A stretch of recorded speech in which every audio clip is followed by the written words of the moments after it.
Ashoka digital recording studio Kalasan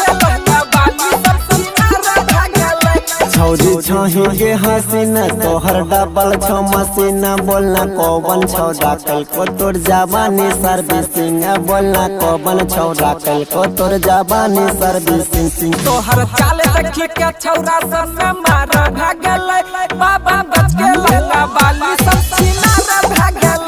बाबा गज के लहला बाली सब छिनार भागल विकास